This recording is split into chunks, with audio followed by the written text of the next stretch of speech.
그들이 쓴 것은 처음부터 직접 눈으로 보고 말씀을 전파한 사람들이 우리에게 전해준 사실 그대로입니다. 저 역시 이 모든 일들을 처음부터 자세히 조사해둔 바 있으므로 그것을 순서대로 써드리는 것이 좋겠다고 생각했습니다. 서기 1세기 후반 로마의 한 도시에서 누가라는 저자는 그리스도교의 기원에 대한 자신의 견해를 집필했다. 그는 반세기 전에 로마 제국의 음지에서 시작되었던 이야기를 두 권의 저서에 풀어나갔다. 나는 첫 번째 책에서 예수께서 행하시고 가르치신 모든 일을 다뤘습니다. 누가는 예수의 삶부터 조명했다. 예수는 로마 제국의 동부에 살았던 유대인 몫으로 자신을 따르는 이들에게 로마를 능가하는 왕국을 약속했고 그 죄로 인해 처형되기에 이른다. 하지만 예수가 그 이야기의 전부는 아니었다. 예수를 따르던 소수의 무리가 있었기 때문에 초기에 예수 운동이 지속될 수 있었고 그들은 목숨을 담보로 수많은 역경을 헤치며 꿋꿋하게 복음을 전했다. 그들의 삶에 대한 기록을 남긴 이는 누가밖에 없다. 예수에게 헌신한 남녀의 무리에 대해 알 수 있는 건 누가를 통해서만 가능하다. 하지만 학자들은 그것 또한 신중히 접근할 것을 강조한다. 맨 앞에 그렇게 썼습니다. 나는 시초부터 모든 것을 정확하게 조사했으므로 그걸 순서대로 쓰는 것이 좋겠다. 이야기를 엮어내려는 사람들은 많았지만 그렇게 돼 있습니다. 다른 시각을 가진 자들도 있었음을 나타내는 구절이죠. 관점이 조금씩 다르다는 겁니다. 누가의 글은 어디까지나 누가의 견해임을 명심해야죠. 누가 복음의 올바른 이해에 있어 시대적 상황을 염두에 두는 것이 중요하다. 그때는 분쟁이 많았던 시기였다. 자료도 거의 없으며 대부분은 후에 기술된 것이어서 확실한 증거를 찾기란 어려운 실정이다.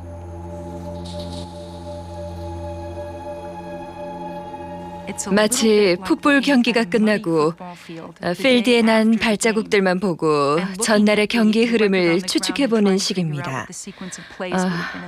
그만큼 힘들어요. 추론하는 수밖에 없을 때도 많죠.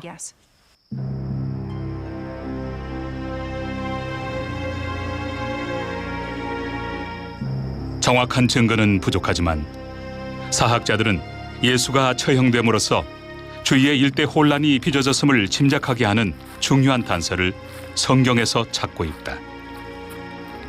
서기 30년경의 일이다. 누가에 의하면 한 남성과 몇 명의 여성이 예수를 묻고 예수의 죽음을 애도했다고 한다. 올바르고 덕망 높은 요셉은 하나님의 나라를 기다리는 사람이었다. 요셉은 빌라도에게 예수의 시신을 내어달라고 청했다. 그는 시신을 십자가에 내려 고운 배로 싸서 바위를 파서 만든 무덤에 모셨는데 그 무덤은 아무도 장사 지낸 일이 없는 것이었다.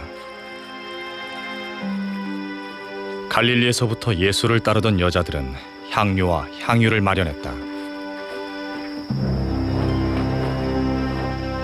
소수의 사람들만이 장례에 참석했다고 한다.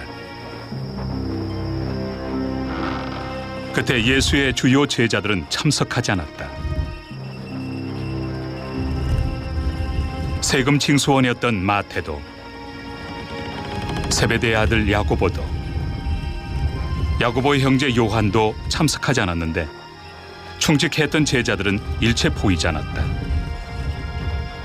특히 베드로의 불참은 가히 충격적이라 할 수 있다. 베드로에 대해 가장 잘 알려진 사실은 그가 갈릴리의 어부였다는 겁니다. 강직하면서도 부지런하고 소박한 성격에 어촌에 투박한 말씨를 썼을 겁니다. 어촌에서 예루살렘으로 올라왔으니 일상생활 자체가 힘들었을지도 모르죠. 그러니 예수가 붙잡혔을 땐 당황했을 법도 합니다.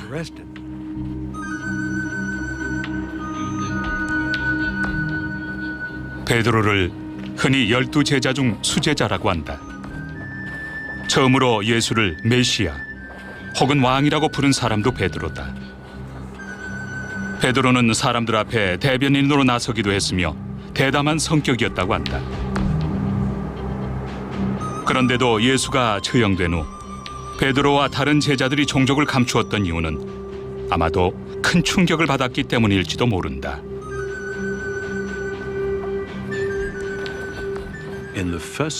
죽은 사람이 메시아일 거란 생각은 아마도 못했을 겁니다. 또 그 당시에는 유대인 선지자들이 상당히 많았고 그들 역시 목숨을 잃었습니다. 그럴 때 선지자들의 오른팔은 갈림길에 놓이게 되죠. 하나는 새로운 메시아를 찾아 따르는 것인데 종종 볼 수 있는 경우죠. 아니면 목숨이라도 건진 것에 감사하며 귀향하는 것입니다. 대개는 선지자의 오른팔도 같이 잡아가니까요.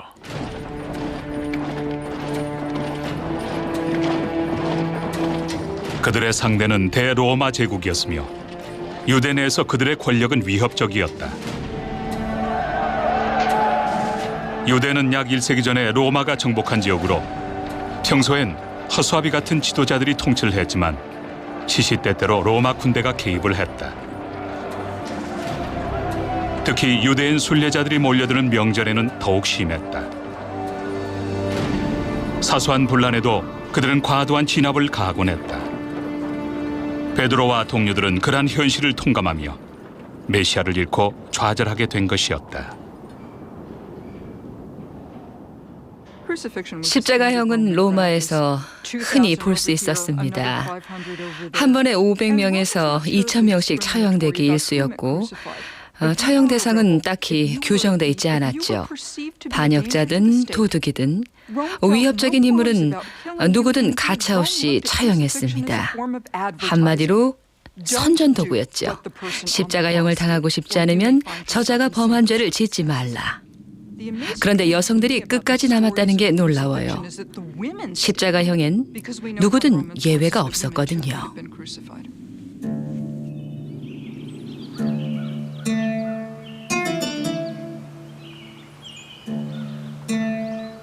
일의 첫날 이른 새벽에 여자들은 무덤으로 갔다. 그들은 무덤을 막았던 돌이 이미 굴러나와 있는 것을 보았다.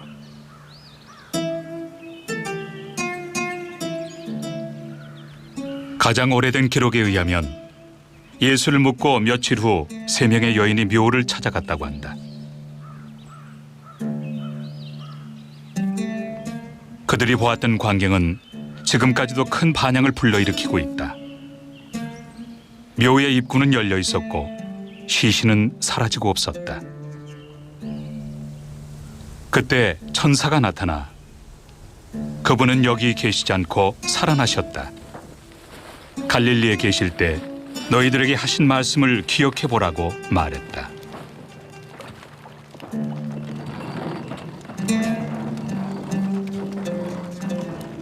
그곳은 생전에 예수가 생활했던 터전이며 예수가 대중들에게 가르침을 주고 복음을 전했던 곳이다.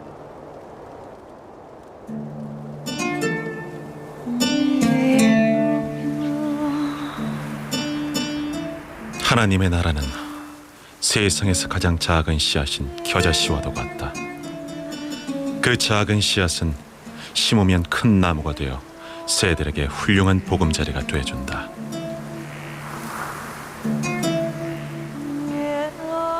예수의 처형과 거의 동시에 갈릴리에서 독특한 형태의 예수 운동이 전개되게 된다.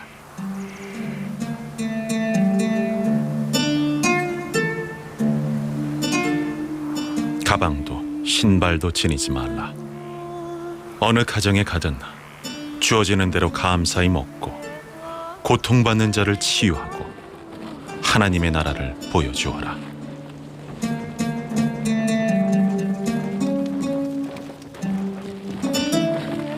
갈릴리에 가난하고 학식이 많지 않았던 예수의 제자들은 입에서 입으로 예수의 존재를 전했다.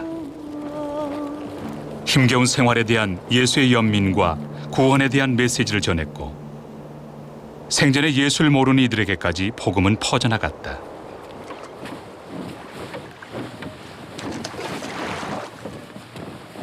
베드로와 그의 동료들은 갈릴리로 귀향했을 것이며 그러한 믿음을 꽃피우는 데 동참했을 것이다. 하지만 그것 또한 경이적인 사건이 있었기 때문에 가능했다. 다음은 갈릴리 호수에서 있었던 일이다.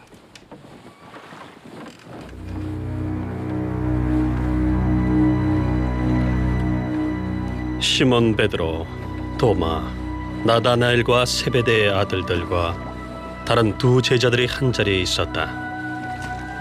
시몬 베드로가 나는 고기를 잡으러 가겠소 하니 그들이 우리도 함께 가겠소 하고 말했다. 하지만 그날 밤 한 마리도 잡지 못했다.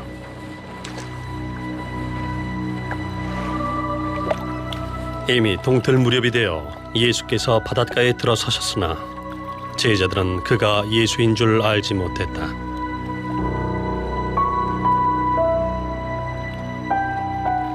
예수가 사랑하시는 제자가 베드로에게 저분은 주님이시다 하고 말했다.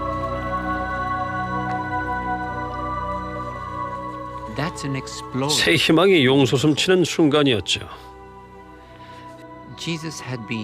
예수는 공개적으로 십자가에 못 박혔습니다. 로마군에게 처형당했는데 만약 하나님이 예수의 처형을 방관한 거라면 하나님도 로마와 같은 편이라는 뜻이 되지만 예수의 부활은 하나님이 예수의 편이란 걸 뜻했고 로마와는 상반된 입장이란 것이 명백해졌죠.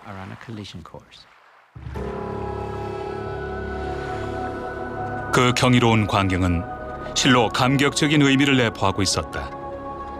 예수는 부활하고 하나님과 로마는 상충된다는 것은 이제 하나님이 자신을 드러내시는 계시 시대가 시작되었다는 의미였다.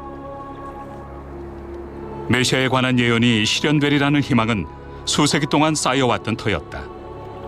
그들은 그날이 왔다고 믿었다. 이제 세상을 지배하던 카이사르의 시대는 막을 내리고 하나님의 나라가 올 터였다. 사도들을 다시 결속시켰던 건 그리스도의 부활이었습니다. 그리스도의 부활이 21세기의 기독교도들에겐 단순히 종교적 의미가 있는 현상처럼 보이겠지만 나사렛의 예수를 따르던 서기 1세기의 사도들에겐 상당히 큰 역사적인 의미가 있었죠. 종교적 사건이 아니라 역사적 현실이었습니다. 하나님이 새로운 역사를 여는 것이었죠.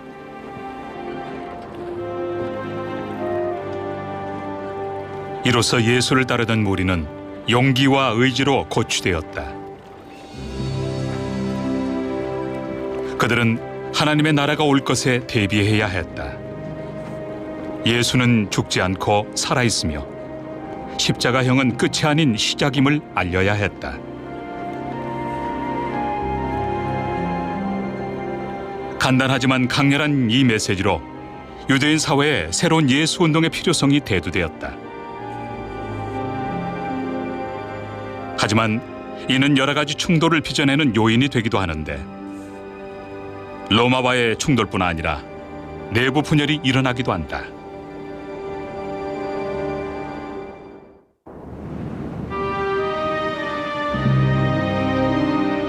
예루살렘은 세 개의 성벽으로 이루어졌고 성벽엔 9미터 높이와 너비의 탑들이 세워졌다. 그리고 중앙에는 예루살렘 성전이 있었다. 멀리서 보면 하얀 눈으로 덮인 산봉우리 같았다. 금박이 입혀져 있었고 눈부시게 하얀 벽체를 뽐냈다.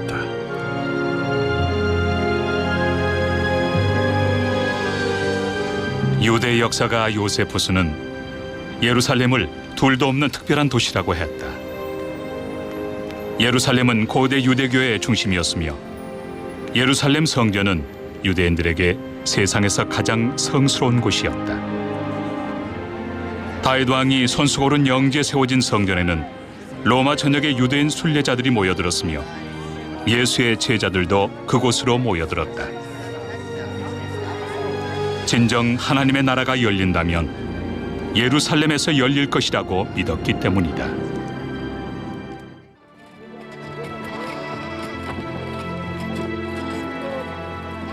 예루살렘은 베드로와 갈릴리인들이 하나님의 나라를 맞을 본거지로 선택한 감격적인 계시록의 시대를 열어줄 도시였다. 우리는 대개 계시라고 하면 종말을 떠올리는데 그렇지 않습니다. 계시는 이 땅 위의 사악함, 폭력, 불평등, 불의, 부도덕의 근절을 뜻합니다. 즉, 계시란 그런 것들이 사라지는 것을 뜻하지 종말을 뜻하진 않죠. 새로 집결한 베드로의 교회는 그날이 오기를 막연히 기다리지는 않았다. 신도들은 베드로의 인도에 따라 이 땅 위의 평화를 바로 실천해 나갔다.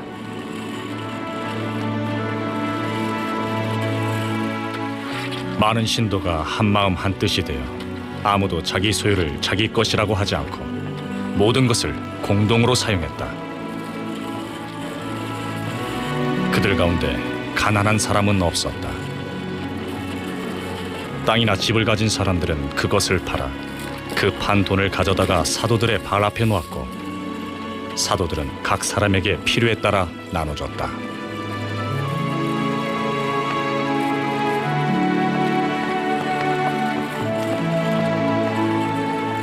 누가에 의하면 베드로는 기존의 도시 안에 이상적인 다른 도시를 세웠다고 한다. 그들은 공동체 생활하며 서로 도우며 생활했다. 당시로선 그다지 특별한 생활 방식은 아니었지만 베드로와 그의 교회는 고대의 예언을 현생에서 이룩하고자 노력했던 것이다.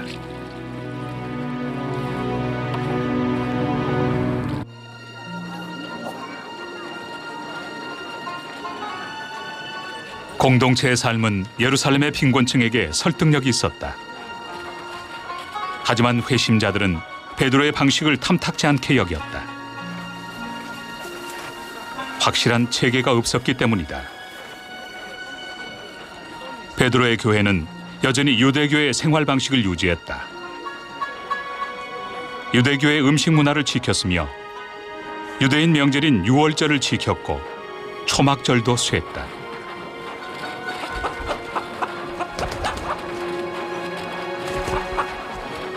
사실 예수의 처형 이후 첫 번째 오순절에 일어났던 일이 아니었다면 베드로의 예루살렘 교회는 알려지지 않았을지도 모른다.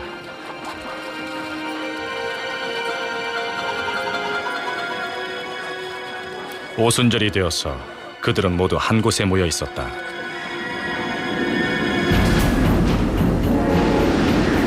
그때 갑자기 하늘에서 세찬 바람이 부는 듯한 소리가 나더니 그들이 앉아있는 온 집안을 가득 채웠다. 그들은 모두 성령으로 충만하게 되어 성령이 시키는 대로 각각의 방언으로 말하기 시작했다. 예루살렘에는 경건한 유대 사람이 세계 각국에서 와서 살고 있었다. 그런데 이런 방언 소리가 나니 많은 사람들이 어리둥절했다. 그들은 놀라 신기하게 여기면서 말했다. 보시오, 말하고 있는 이 사람들은 모두 갈릴리 사람이 아니오. 이게 어찌 된 일이오.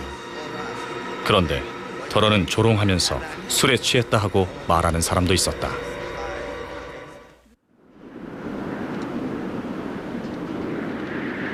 이 오순절 사건은 흔히 기독교의 출발점으로 이해되기도 하지만 불길한 징조를 포함하고 있기도 했다. 당시 예루살렘의 주민들은 그간의 메시아들이 로마의 대대적인 보복을 불러왔던 것을 익히 잘 알고 있었기 때문이다.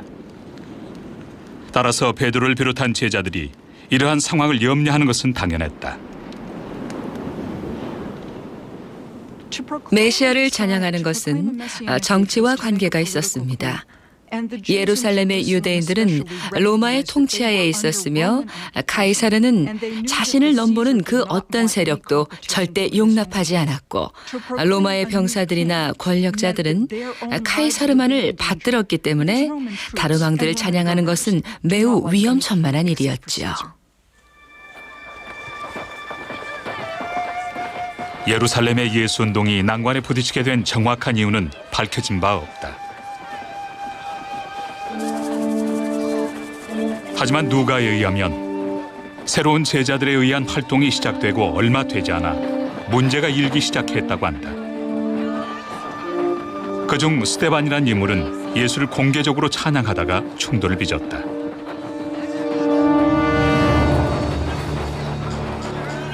스데반의 노골적인 발언에 몇몇 예루살렘인들이 격분했다.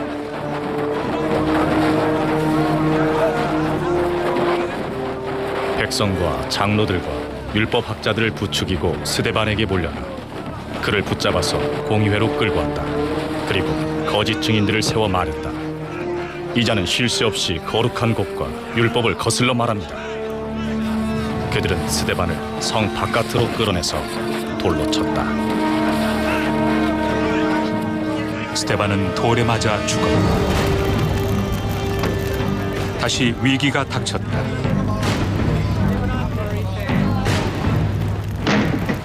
사울이라는 혈기왕성한 젊은 유대인은 예수를 따르는 무리의 숙청에 앞장섰다.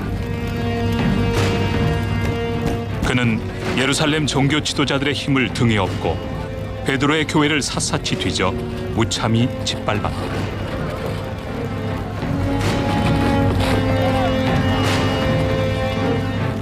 사울은 스데반이 죽임당한 것을 마땅하게 여겼다. 경건한 사람들이 스데반을 장사하고 그를 생각하여 몹시 통곡하였다. 사울은 교회를 없애려고 날뛰었다. 그는 집집마다 찾아 들어가서 남자나 여자 가리지 않고 끌어내서 감옥에 넘겼다.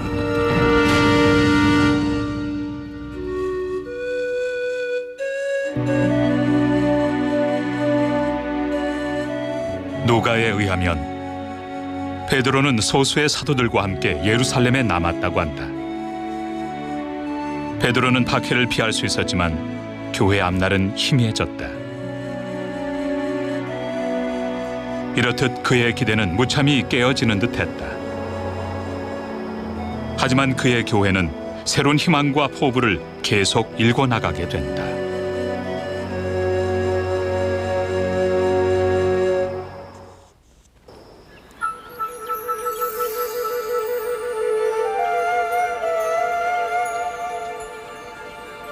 서기 30년대 중반까지만 해도 예수를 따르는 무리의 수는 겨우 몇백 명에 불과했다. 그들의 우두머리는 예루살렘의 베드로였다. 베드로는 그의 교회를 변두리에서 도시로 옮겨갔으며 이제 예수 운동은 전혀 다른 국면을 맞고 있었다. 예수가 처형되고 몇 년 후 예수의 제자들은 마치 시야처럼 로마 전역으로 흩어졌다. 그들은 하나님의 나라가 올 거란 사실을 널리 알릴 의무감에 불타고 있었다. 하지만 그들의 적은 예루살렘에 버티고 있었노라고 누가는 전한다. 사울은 여전히 주의 제자들을 위협하면서 살기를 띠고 있었다.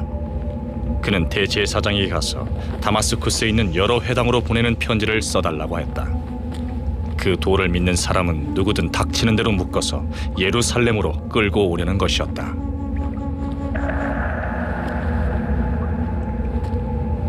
예루살렘에 있는 예수의 제자들을 박해하는 데 앞장섰던 사울은 인근 다마스쿠스의 사도들을 잡으러 갈 작정이었다.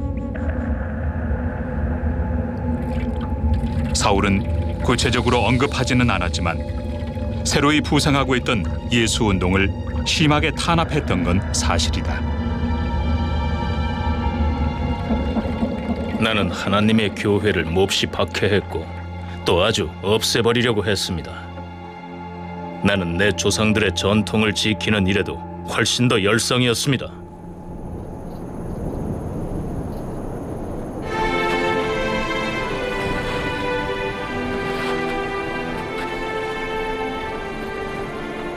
그나마 초기 몇십 년간의 예수 운동을 직접적으로 언급한 것은 사울뿐이었다.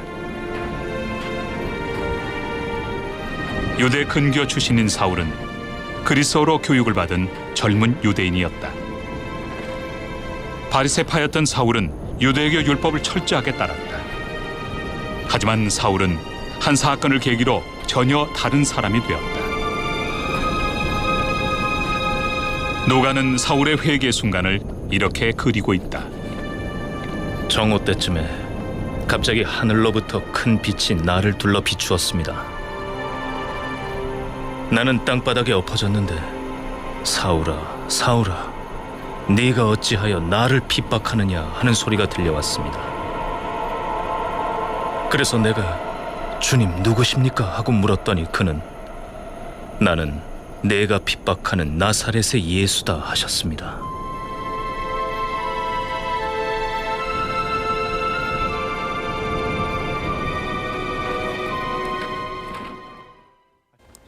한 사람의 인생이 바뀌고 예수 운동의 역사에 결정적인 획을 긋는 사건이었다.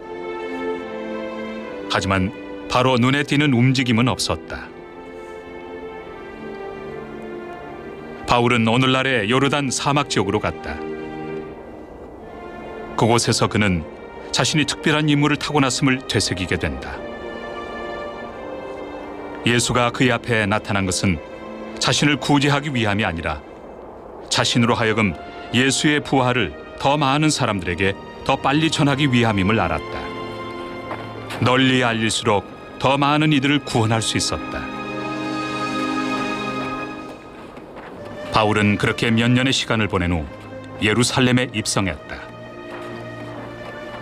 마침내 생전에 예수를 따르던 사람들을 만날 때가 된 것이다.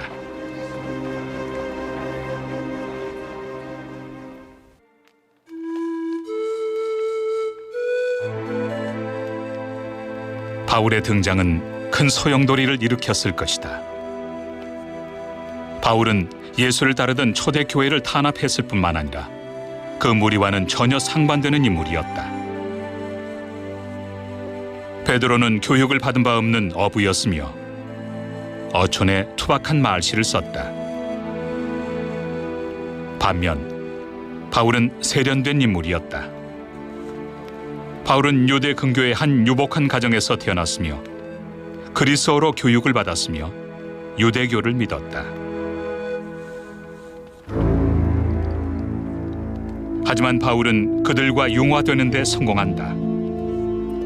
바울이 예수의 가르침에 대해 물어보면 아마 베드로는 생전의 예수의 삶에 대해 자세히 설명해 줬을 것이다. 무슨 일이 있어도 바울은 자신이 진정 변했다는 것을 증명해야 했다.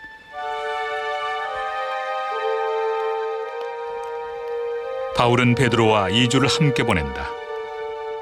그리고 자신이 로마 제국의 이방인들에게 예수의 존재를 알리라는 중대한 임무를 맡게 됐다는 사실을 공개하며 그것은 하나님에게 직접 부여받아노라고 밝힌다. 생전에 예수를 알지 못했던 바울은 예수의 측근들보다 더 높은 자리를 차지하는 듯 했다.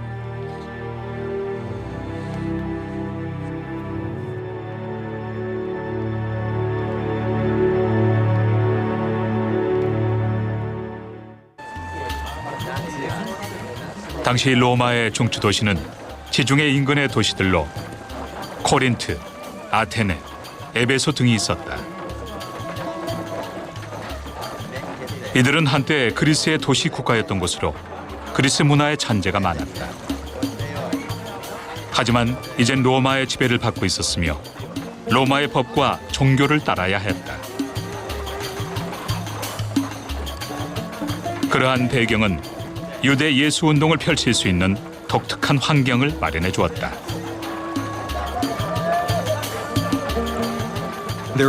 안디옥, 알렉산드리아, 에베소에는 꽤 큰 유대인 사회가 있었는데 특별 대우를 받았습니다. 그들은 하나의 인종이 모인 하나의 종교 집단이었는데 로마로부터 어느 정도 자치권을 인정받았습니다. 때문에 이방인들의 시샘을 샀죠.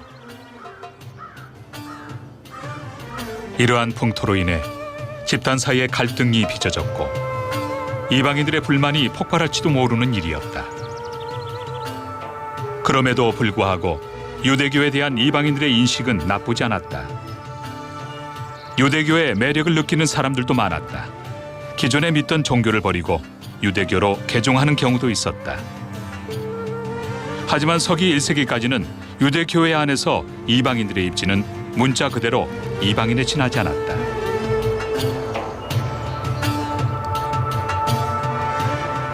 바로 그러한 시점에 바울이 등장했던 것이다. 그러한 배경이 초대 예수 운동에서 가장 큰 논란거리를 제공하게 된다. 전도 의지에 불탔던 바울이 그들의 가교 역할을 하게 되기 때문이다.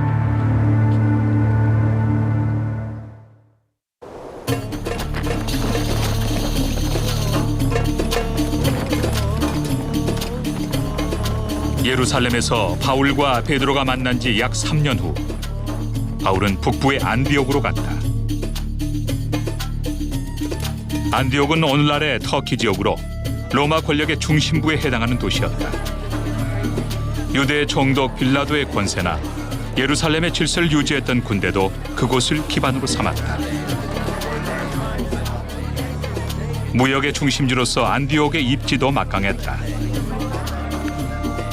로마의 동과 서를 잇는 골목에 위치한 안디옥의 인구는 25만 명까지 성장하기도 했다. 큰 포부를 안고 로마 각지에서 많은 사람들이 몰려들었다.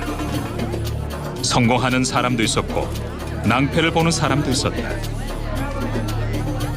사람들은 기존의 문화만을 고집하지는 않았다. 온갖 종교들이 섞이기도 했고 한꺼번에 여러 신을 섬기기도 했으며 다른 신들도 쉽게 받아들였다. 예루살렘에서 불과 480km 떨어져 있던 안디옥은 새로운 예수 공동체가 성장할 수 있는 대단히 좋은 환경을 제공해 주었다. 바나바라는 남자는 이곳에서 전도 활동을 함께 하자며 바울을 불러들였다. 먼저 그리스도인이 되었던 바나바는 언제 어떤 계기로 예수 운동을 하게 됐는지 알려지지 않았지만 그가 초기 예수 운동의 사도였다는 사실은 틀림없다. 바나바는 위안의 아들이란 뜻입니다. 아마도 용기를 북돋아주는 인물이었을 겁니다. 그걸 증명해주는 자료가 있든 없든 간에 자상하고 남을 배려할 줄 아는 인물이었다고 생각해도 틀리지 않을 겁니다. 급하고 저돌적인 바울과는 맞지 않았을지도 모르죠.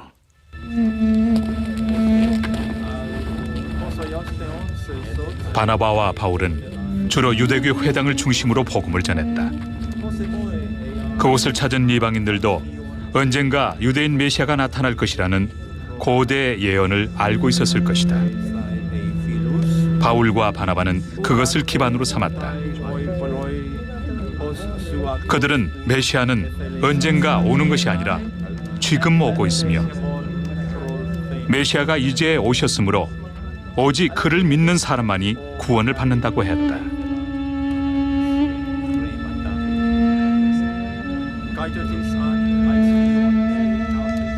그때 그리스도께서 모든 통치와 모든 권위와 모든 권력을 폐하시고 그 나라를 하나님 아버지께 넘겨드리실 겁니다. 이것이 그들이 주창했던 명제다. 그런데 바울과 바나바는 또다시 힘든 길을 갔다. 회심한 이방인들은 그리스와 로마의 신들을 버려야 구원을 받을 수 있다고 선언한 것인데 이는 그들의 하나님만을 섬겨야 한다는 뜻이었다.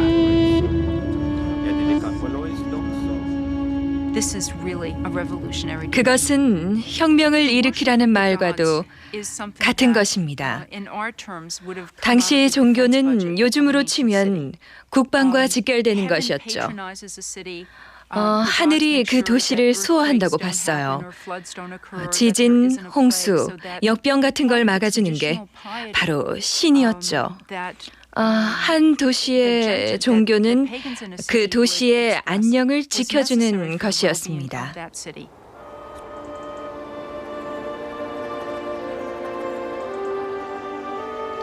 바울과 바나바의 행동은 매우 위험한 처사였다. 다른 신들을 섬기는 수많은 사람들의 심기를 건드릴 수 있는 일이었던 것이다. 하지만 안디옥 내에서는 큰 문제가 되지 않았다.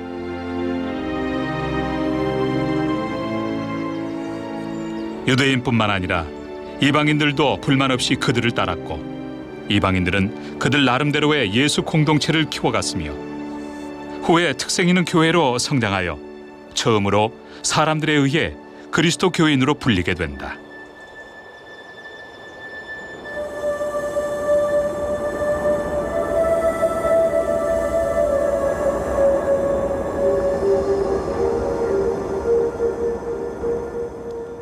바울과 바나바는 안디옥 시민들에게 하나님의 나라가 가까이 왔음을 알리는데 근 10년을 보냈다. 비교적 성공적인 전도 활동이었지만 그래도 문제는 있었다. 몇 년이 흘러도 하나님의 나라는 오지 않았다. 바울이 심혈을 다해 전도해도 회심자들 중에는 의아해하는 사람들도 있었다. 바울의 초기 서신들을 보면 굉장히 다급해합니다. 심판의 날이 다음 주에라도 올 것처럼 조급해하죠. 하지만 시간이 한참 지나도 심판의 날은 오지 않았어요. 결국 예수 운동을 다시 조율해야 했죠. 그때 사도 바울은 새로운 사실을 깨닫게 됩니다. 전 세계에 복음을 전해야 한다는 결론에 도달하고 심판의 날이 오지 않은 이유는 하나님이 바울과 바울의 교회에 이방인 전체를 회심시킬 기회를 준 것이라고 결론 내리죠.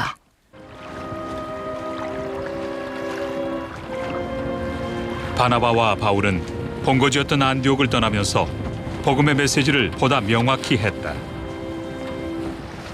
이방인들에게 전도하되 더 많은 무리를 회심시켜야 하나님 나라가 더 빨리 올 수 있다고 생각하게 된다.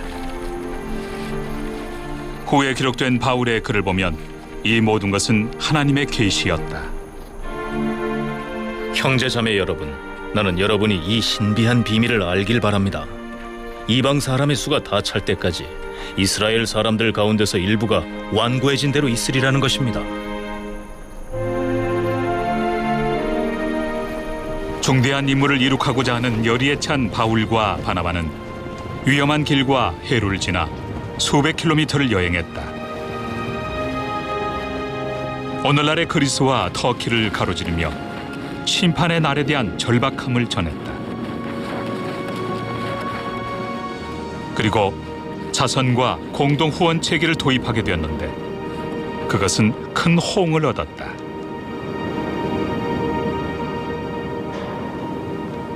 서기 1세기를 사는 사람들의 삶은 고달팠다. 범죄와 질병, 화재, 그리고 기아의 위험에 늘 노출돼 있었다. 대부분의 사람들이 절벽에 내몰려 있는 것과 다름없었다.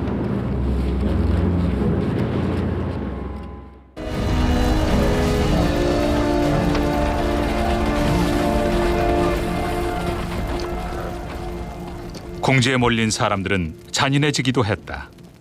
그들은 바울과 바나바가 전하는 메시지에 끌리기도 했지만 일부는 바울 일행을 적대적으로 대했다. 형국이 어지러웠던 만큼 사람들은 쉽게 화를 표출했다.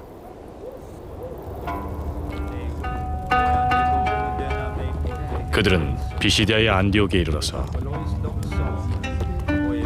안식일에 회당에 들어가 앉았다.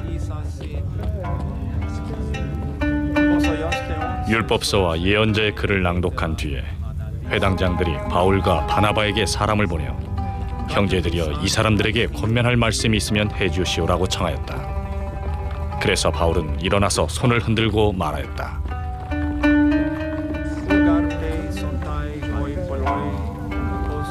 바울은 자신에게 부여된 임무를 열심히 수행해 나갔다. 이방인들은 바울의 연설에 관심을 보였고 바울은 이방인들을 받아들였다.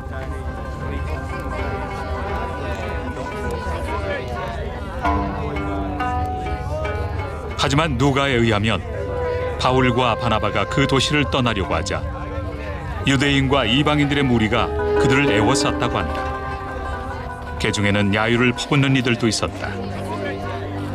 결국 바울과 바나바는 쫓겨났다.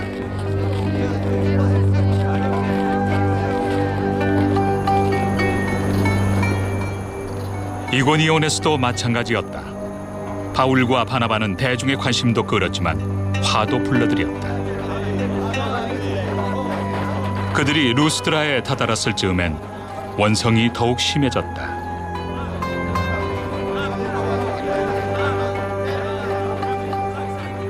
유대인들은 이방인 회심자들에게 바울이 다가가는 것을 못마땅하게 여겼다고 한다.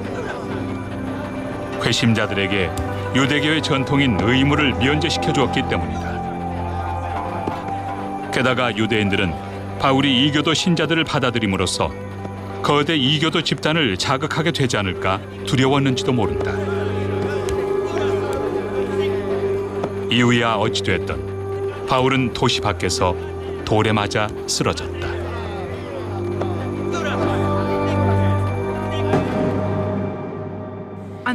유대인들이 바울에게 불만이 있었다는 증거는 바울의 서신에 나옵니다. 이유가 뭔지 생각해보죠. 바울은 이방인들의 삶의 질을 향상시키고자 했던 것뿐입니다. 이방인들에게 다신교를 신봉하는 대신 이스라엘의 신만을 섬기게 한 건데 왜 불만이 생겼을까요? 이방인들에게 유대교 전통을 면제해 줌으로써 유대인 집단을 위기에 빠뜨리게 되기 때문이죠. 회심한 이방인들은 어떤 식으로든 유대 교회에 악영향을 미칠 테니까요.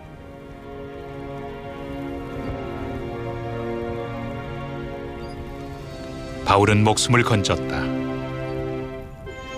바울과 바나바는 오늘날의 터키 지역을 돌며 전도 여행을 계속했다. 누가에 의하면 그로부터 약 5년 후 많은 시련을 겪었지만 바울과 바나바는 큰 업적을 이루고 안디옥 교회로 돌아갔다고 한다.